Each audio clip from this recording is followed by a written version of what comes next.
Hi అండి, అందరికీ నమస్తే. Welcome back to my channel. ఈ వెజ్జనగ చేలు దగ్గరికి వెళ్ళి చాలా రోజులు అయిందండి.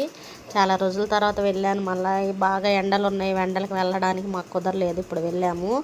ఏంటా ఇలా వేరుజన చేను చూపిస్తున్నాం అనుకుంటున్నారా? ఇక్కడ నైట్ అయితే అడవి పందులు వచ్చాయండి. అడవి పందులు వచ్చి చేను అంతా పాడు చేసేసాయి.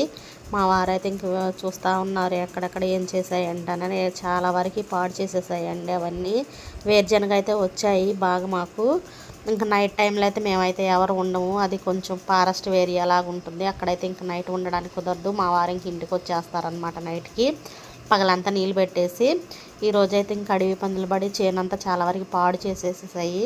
నేను అడిగాను ఇలా వచ్చి ఏం చేస్తాయి అని చెప్పి అడిగాను. మనమైతే ఎప్పుడు వేయలేదు కాబట్టి వేరుజన చేలు గురించి మనకేం తెలియదు. ఇదే ఫస్ట్ టైం కాబట్టి వేయడం. ఇంకా వేరుజనగాలన్నీ తీసేసి తినేసి ఇట్లా మొక్కలు అవన్నీ తినేస్తాయి అంట, పాడు చేస్తాయి అంట తినేసి. మొత్తం చాలా వరకు అయితే పాడైపోయింది. ఎంత కష్టపడి పెంచుకుంటామో కొంచెం పాడైపోయినా రైతులకి చాలా బాధపడతారండి. చేను కొంచెం పాడైపోయినా పాడు చేసిన చూడండి, ఇదంతా పాడైపోయింది. ఎంతో జాగ్రత్తగా పెంచుకొని కష్టపడి సేద్యాలు చేసుకొని అవి మనం నోటి దగ్గరికి వచ్చేసరికి ఇలా పాడైతే చాలా కష్టం అనిపిస్తుంది.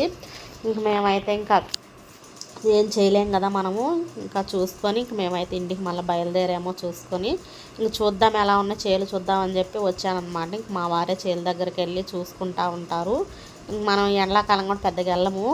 ఈ ఎండలకి అసలు వెళ్ళలేమండి. బాగా సెగ్గా ఉంది, సెగ్గాలిగా ఉంది. అందుకని మేము వెళ్ళలేదు. ఒక్కసారి వెళ్ళి చూసొద్దాం అన్నట్టు వెళ్ళామన్నమాట. ఇంక ఇక్కడైతే వేరే తెలిసిన వాళ్ళు గడ్డికి వస్తూ ఉన్నారు. మా వీడియో కనుక మీకు నచ్చినట్లయితే ప్లీజ్ మా ఛానల్ సబ్స్క్రైబ్ చేసుకోండి. అలాగే ఒక లైక్